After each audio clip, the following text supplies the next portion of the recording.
Welcome to the Danny Clinkscale Reasonably Irreverent podcast. Insightful and witty commentary, probing interviews, and detours from the beaten path.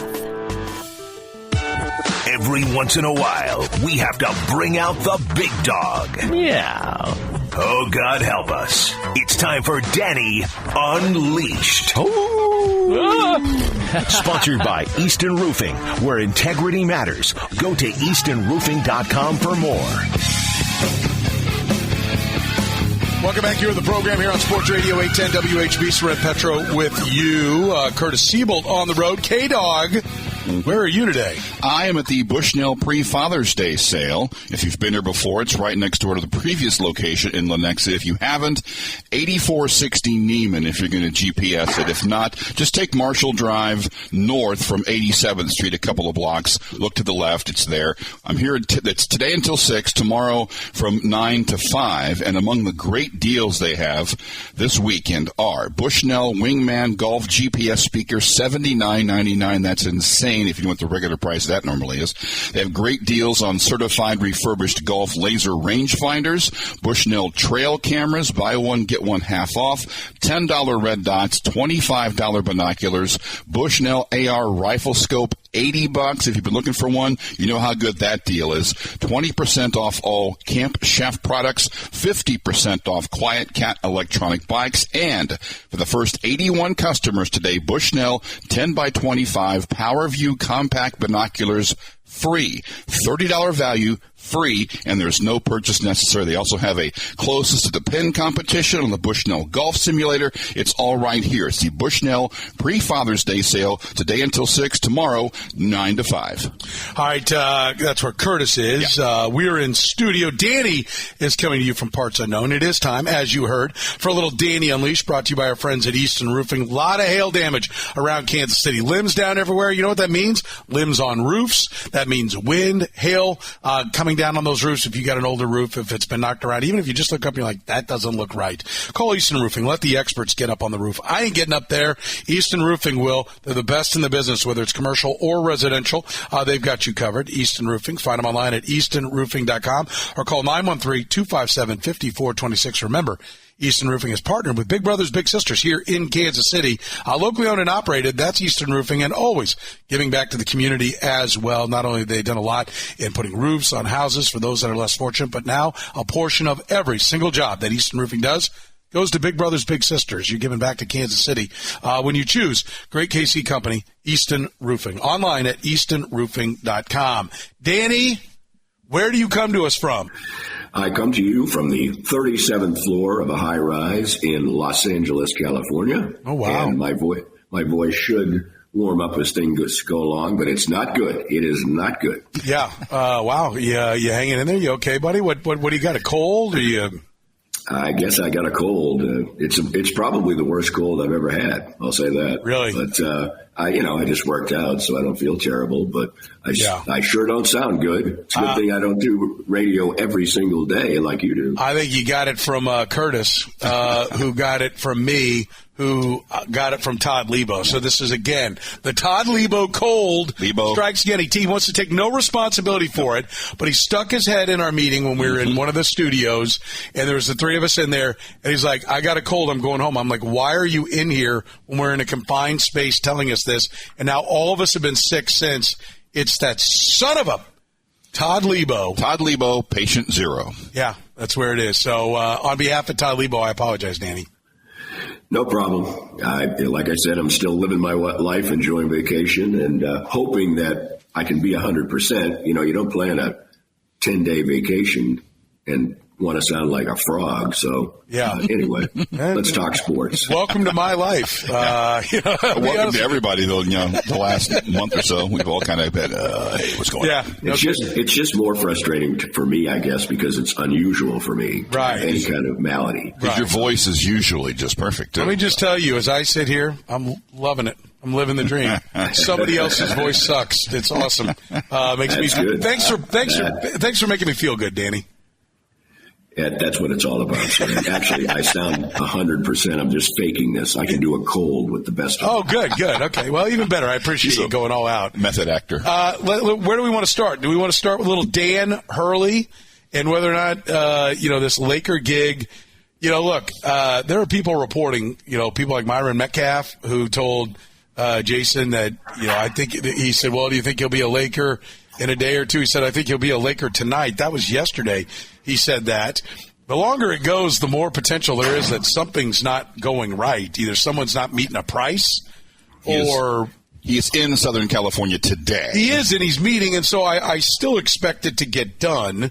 But let's assume it's going to get done. Nobody's reporting it's not, but I still say if anybody can drive up the price with UConn, it's Dan Hurley, and this is a great way to do it. But what do you think about Dan Hurley as an NBA coach? I don't think there's any way to really tell how guys are going to transfer to the NBA game. One thing we know is that they're not likely to be a generational coach. And that's one thing you can be when you're in college. You can coach until, you die or, retire. And even if it goes well for the Lakers, what's he going to be there? 5 years? That would be a good run. I guess I don't understand it, but basketball people and coaches like coaching basketball. And in general, except for the egos, what you're going to do is coach basketball. You're going to run practice. You're going to run games. You don't have to, you don't have to deal with the agent. You don't have to pay the money. You don't have to talk to boosters. You might have to go talk to Jack Nicholson, although Jack probably sounds like me about right now. But so I guess that's the allure besides the money. But the money's so good. And, it used to be understandable when somebody like Billy Donovan went. What were college coaches making? $2 million, $2.5 million, maybe. Right, and then you're going to get 8 to 10, or Rick Pitino, for instance, when he went. That was mid to late 90s. He probably got 10 times more money than he had before. So I think that it's always a bit of a mystery to me. But the landscape of college coaching has changed so much that maybe he doesn't have the stomach for it, just like Jay Wright seemed to not have it. And, not everybody's like Bill Self, who seems to be able to adapt to just about everything and enjoy it. Everybody thought that he was going to go to the pros. He would be the one eventually. And, but he hasn't. So I'm glad you brought up Bill Self, because I think that's a natural transition. And we'll come back to Dan Hurley in a second. And I agree. Maybe Bill Self is just a guy who figures it out better than everybody else. But let me offer this as well. Maybe the Kansas program is just that much better than everybody else. Like when the NIL hits, there's plenty of guys there to write checks, where other coaches at other programs, even a great program like UConn, you're finding yourself having to go out and recruit money from money guys, where Bill Self's got guys going. And I don't know this to be the case, but I'm just wondering, because Bill Self does seem to be kind of an exception. He is he the oldest of the old guard now? I mean, Tom Izzo is. Okay. Yeah. After Tom Izzo, is Bill probably is Coach Self probably the oldest?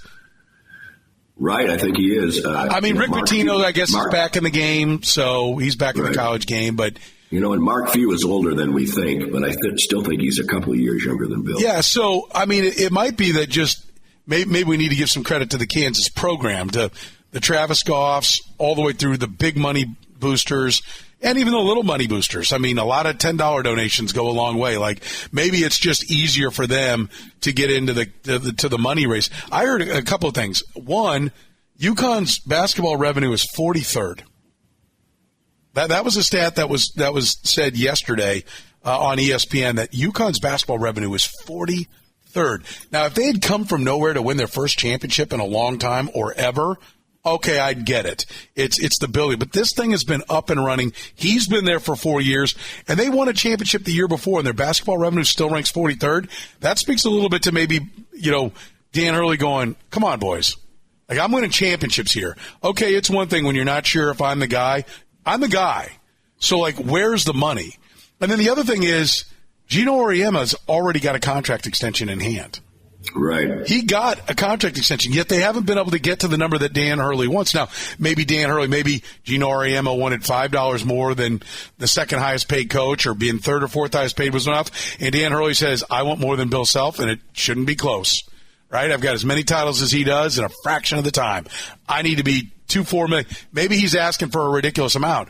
But, I think it is like the fact that the UConn extension is not done is not a good sign for how they were handling Dan Hurley after he won a second consecutive national championship.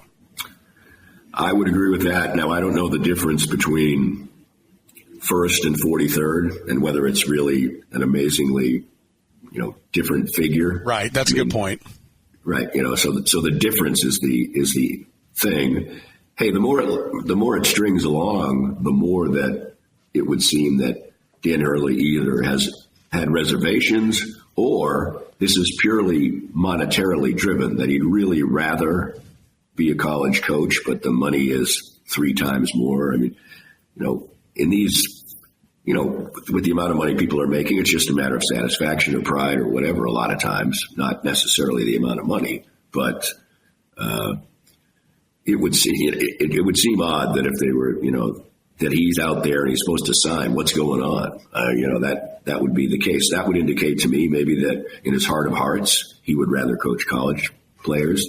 And he also has an opportunity to do some historic stuff at the college game. He's still a pretty young man. He's already got a couple of national championships. I mean, and also he's got a chance to do something that only one team's ever done, 3-peat. Well, what does Coach K have, 5?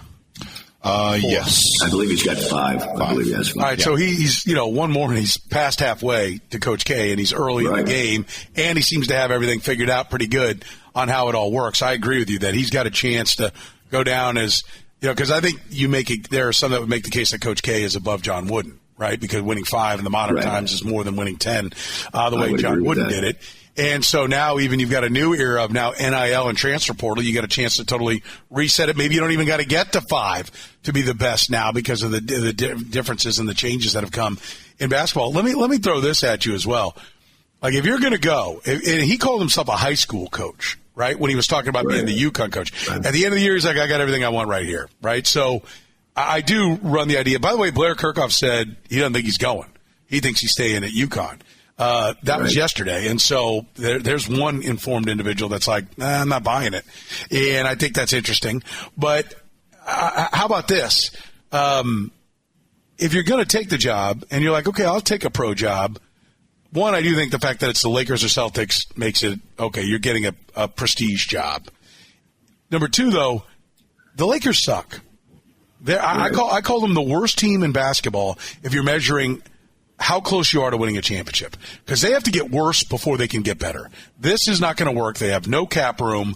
There's no way to make this team really better. It's these 2 guys and whatever riffraff you can put next to them and the number 17 overall pick and one of the worst drafts people can remember. Yay. Like you're not, and you've been a play-in team for 2 years in a row, out of the playoffs the year before that. And yes, you made a miraculous run to the Western Conference Finals 2 years ago. I don't know. I'd have to go back and look. It's still goofy. You got a couple of good pieces, but neither one of them are as good as people want to make them out to be. This is not a good team. And Dan Hurley is sitting there. The Lakers love him. And he goes, okay, now here's what we're going to do. LeBron's gone. We'll sign and trade him to whoever drafts Bronny James, and I'm going to move Anthony Davis for as much as we can get. We're going to rebuild this team because this team can't win. And Jeannie Buss and Rob Pelinka are like, oh, no. We got to win this year. Well, that can't be done. Well, that's the snag. Like they keep hiring guys that obviously I think are telling them, oh, no, we can get this done, and maybe somebody finally gave them the news they don't want to hear. Yeah, this mix doesn't fit. Right. The only positive side of that it would be, is it an allure to coach LeBron James? I can't imagine, nothing against LeBron or anything, but, you're not really coaching LeBron James. You're interacting with him. Yeah. You're discussing what you want to do.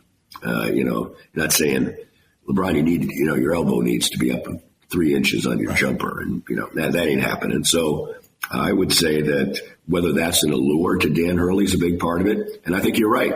If he's in there saying, we got to completely restructure this. This is, we're not athletic enough. We're not young enough. We don't shoot enough.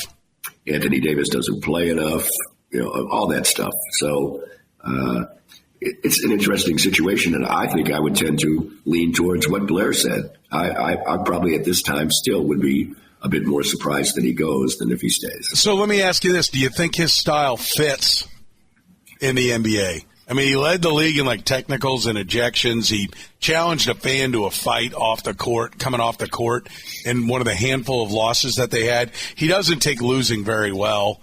He gets into it with the refs, and it's